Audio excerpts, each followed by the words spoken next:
Same thing, you can look at me. I know that's kind of hard with this light here. It It'll make the lighting better. is. Okay. To start, can you say and spell your first and last name so we have it? Okay, yes, Cherrelle Locke, Cherrelle, Locke, Locke. What is your official title and where do you work? I work for Crisis Services of North Alabama, and I am the Domestic Violence Program Director. Amazing. So to get started today, Domestic Violence Awareness Month. Why do you think this month is so important in just the whole grand scheme of things? And then we'll start getting into specifics. Okay, so I believe that Domestic Violence Awareness Month is so important because there are so many people that are in intimate partner violence relationships, and a lot of people are not aware that this is happening. A lot of your close friends and family could be victims of domestic violence, and it's not something that is shared because of fear, embarrassment, being ashamed. And so therefore being aware and having resources available and knowing where you can reach out to people for resources or knowing where to direct people to get assistance is very important. And so by having events and knowing about agencies in the community that individuals can go to for those services are very important. So months like Domestic Violence Awareness Month allows agencies to be able to broadcast their services as well as raise awareness in the community to those services so that people that are in need can be linked to those resources. Something like what we were talking about today, the first step of getting help can be so important. And how crucial do you think it is for somebody to just know that you guys are here in the community when they're experiencing something as a domestic violence situation? I think something that's the first step is just one, knowing that you have someone to reach out to. And something as simple as a phone call can make a difference. Something that Valerian referred to was our call center, which is our crisis hotline. The way that individuals can call into that call center is by calling 256-716-1000. That call center is a gateway to so many resources for our agency.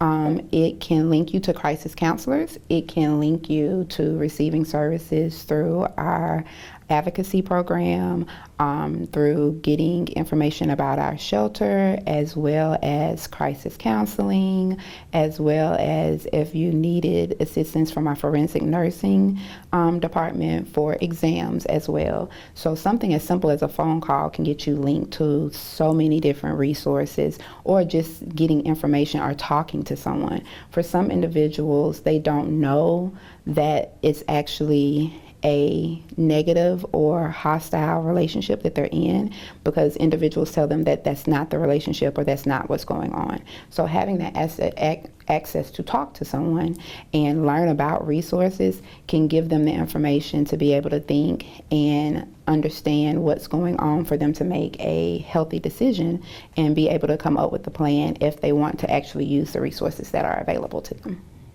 Absolutely. And when they call, that's just one way of learning what you guys have to offer. So I don't know if you can even list me off all the things, but what are some things that you guys have to offer that people can utilize other than the call center? If you want to just ramble off some. Some of the things that we have, of course, we have the call center, but we have our forensic nursing department. Our forensic nursing departments assist with individuals that may need an exam due to an assault. We also have our domestic violence responders program. That program is a program that works hand in hand with local law enforcement. So it works with individuals that have had actual domestic violence calls where law enforcement has come out and assisted and did an actual report. There's two parts to that program. That program, we have responders that actually triage the calls and they call individuals back and they link them to resources that our agency offers, as well as we have responders that does ride-alongs with law enforcement. So they're actually on the scene with law enforcement to provide crisis counseling and emotional support to individuals that have been victims of domestic violence, actually on the scene with law enforcement. And then you guys have the shelter as well. And then we do also have our shelter. So our shelter is an emergency shelter, and we do provide services to both men and women in our shelter.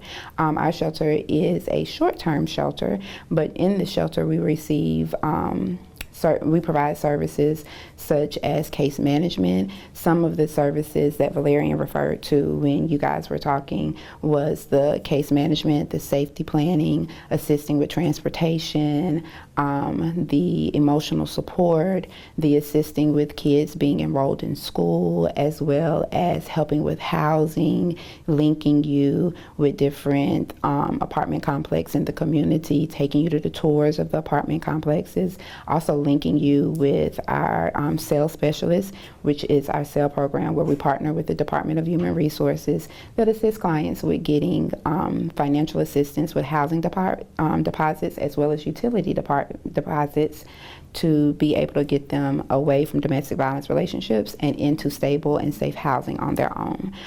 So there are a lot of resources in the community, but there are resources that help individuals be able to stand on their own and live independently away from those violent relationships. And for my knowledge, just for the story purpose, but for people who don't know, just give me a general, 2-sentence explanation of what your guys' entire slogan would be, what your guys' main purpose of being in North Alabama is. Our entire purpose is to respond to individuals and families in crisis. And we serve multiple counties, but the main counties that we serve are Morgan, Madison, Limestone, and Jackson. We do have the emergency shelter that provides services for all of those counties, but the biggest thing is making sure that we're able to meet individuals where they are and provide them with resources in the most emergent time of need. And this month, I kind of wanted to do stats if you have. How many people do you think on average are asking you guys for services in your coverage area? And then how many people do you guys have on average in the shelter? It varies month to month. What I can tell you is for domestic violence, 1 in 7 women, 1 in 9 men are in intimate violent relationships. On an average month, we're able to serve anywhere in our DVR program, in our domestic violence responders program, anywhere from 250 to 300 calls on a monthly basis. In our shelter, we're able to serve anywhere, it varies on a month-to-month basis. To be able to give a number isn't really ideal because it varies because we provide services to individual and families. I think our biggest thing during this month that we can tell you is that we have, several different events that are taking place. We did just have the event with Speak Out Loud. We do have an event in all of our counties this month. In Madison County, our event is on October 23rd. It's at Spring Hill Suites, downtown Huntsville. We have a paint night event that will take place that evening at 5:30 to raise funds for our domestic violence program. And we also have an event that takes place on that same day at 12 o'clock where we will have a survivor speaking as well. All of these events can be found on our Facebook page. So if you go to our Facebook page or our website, which is www.csna.org, you can find more information about those events, as well as be able to participate in those events or give a donation or participate in those events to help us raise funds for our domestic violence program. I'll be able to put that and I'll link it on our website and I'll be able to kind of push ahead to it too. Okay. And we'll try to get our people there too. Okay. I know I can't really say for me because I have to get approved to go, but I'll I understand, yes. Perfect. I wanted to also ask, around this time of year, yes, it's being talked about more, but talk about how often we just did that stat that you told us, 1 in 7 women will experience personal abuse. And how often do you think that this just happens in our community and do you think it's talked about enough? I do not think that intimate partner violence is talked about enough. I think the biggest reason is there's always a fear. Most victims of domestic violence have a fear that people are not going to believe them, or they feel that it is something that they did to cause the violence, and unfortunately that's just not the truth. It does not really matter what an individual does. Physical violence should not be the answer in any situation. If an individual is upset with you, regardless of how upset a person is, physical violence should not be the answer. You always have the opportunity to be able to walk away. The other part that people need to realize is physical violence is not the only aspect of domestic violence. You have emotional, financial, religious, One of the forms of domestic violence that a lot of people turn their eye to is the financial aspect of it. For an individual that is in an intimate partner relationship that has experienced violence, the financial aspect of it plays a great role, because if they don't have access to funds and they are being closed off financially, it's very hard to leave and start over, because you haven't been working, you don't have access to money. So if you don't have those things, it's really hard to be able to leave, to be able to get housing, to be able to get food, especially if you have kids or loved ones that you're responsible for as well. And sometimes people don't look at that as a form of domestic violence, but it is, because it stops you from having your basic needs to be able to live on a daily basis. Absolutely. It's not something that I would have thought about or known about until bringing it up. Yeah, a lot of people turn their eye to it because they don't think that it is a form of domestic violence, but it is. For individuals that are stay-at-home moms or stay-at-home dads and the partner is working, that person has complete access to the funds. So if they cancel your bank card or they take your car keys, then you don't have access to food, you don't have access to transportation. You know, if you can't leave the home or you can't do any of those things, how are you supposed to live to be able to be in a safe place? Or if they take your documents, something like your ID or your birth certificate or your social security card. If they take something like your birth certificate and social security card, you can't go get an ID.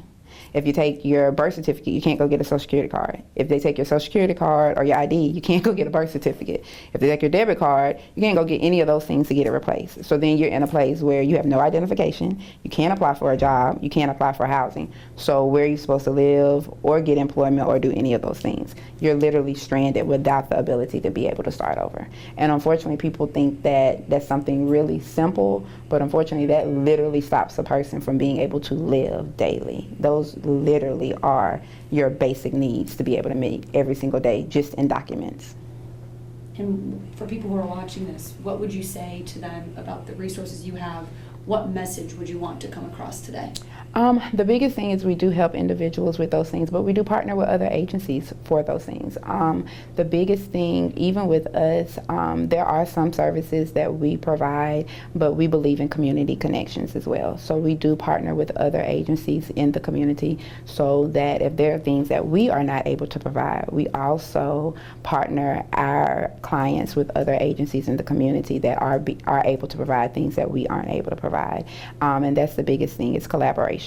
There are a multitude of resources in the community, but the biggest thing in the social service realm as a whole in our community is we have to work together, and collaboration is a major aspect of that. No one agency can do it all. It's just impossible. And with the need that all of our clients have is we have to collaborate. And one of the biggest things for Crisis Services in North Alabama is collaborating with other agencies in the community. So if it's something that we can't do, we love the ability to be able to pick up the phone or refer a client to another agency that may be able to do that service for them. And other agencies do the same with us. And so that's the biggest thing that helps our clients overall. And I think a lot of our clients appreciate that too. Sometimes it takes a lot of work, and that can be frustrating. However, the goal is to get our clients to be able to transition back into society and back to living in the most stable and positive way, because we don't want them to be transitioned into society and not be able to maintain. We want them to be able to smooth transition and be able to maintain their living and not be back in a place to where they feel like they're vulnerable and have to return back to that relationship. We want them to be able to be self-sufficient and have a smooth transition and live independently. And for someone who's watching that thinks that they can't get out of their situation that they're in for whatever reason, what would you say to them? You can. The reality of it is when you're ready. And everybody's time of being ready looks different in every single aspect. And the reality of it is an individual flees a domestic violence relationship at least 7 times before they finally leave. Everybody doesn't leave on the first occurrence. And it takes time, and everybody's time to leave is at a different point. No one person's journey looks the same. But the reality of it is Crisis Services of North Alabama is here to meet you where you are and help you when you're ready for that help. That was good. I probably used that bit at least at one point. We're doing all these shows this evening, and that little bit was going to be great. Anything else you'd want to say that you don't think we've touched on? I think the biggest thing for me would really truly be for people to understand that there's no guilt or shame in being in a domestic violence relationship, and understand there's help, and no one wakes up thinking when they start a relationship with anybody that it is going to be a domestic violence relationship. You may wake up one day and say, how did I get here? But there's no real answer to that. Nobody can answer that for you, and you may not be able to answer that for yourself. However, what you can answer for yourself is, what am I going to do to not be here anymore? And for, the reality of it is crisis services can help you, but it's when you're ready to, take that help. And it looks different for everybody. It really, truly does looks different. And everybody's level of being tired looks completely different and at a different time. And I think that's the part that sometimes people that haven't experienced it don't understand. Because for somebody that's never been connected with or came in contact with somebody, they're like, I would never be a part of that. That could never be me. But what I can tell you is it could easily be you. And you like, how did I get here? And it happens so quick. You had no idea. It's just different for every single. Nobody wakes up with the intent like, I'm going to be in a relationship where somebody's mistreating me. That's not nobody's goal, and it happens. It's just what you do once it happens. And your support looks different from every single person. The person you thought would have supported you through that, a lot of times is not the person who ends up supporting you. That was good. You did a great job. Thank you. Thank you. Thank you both. I won't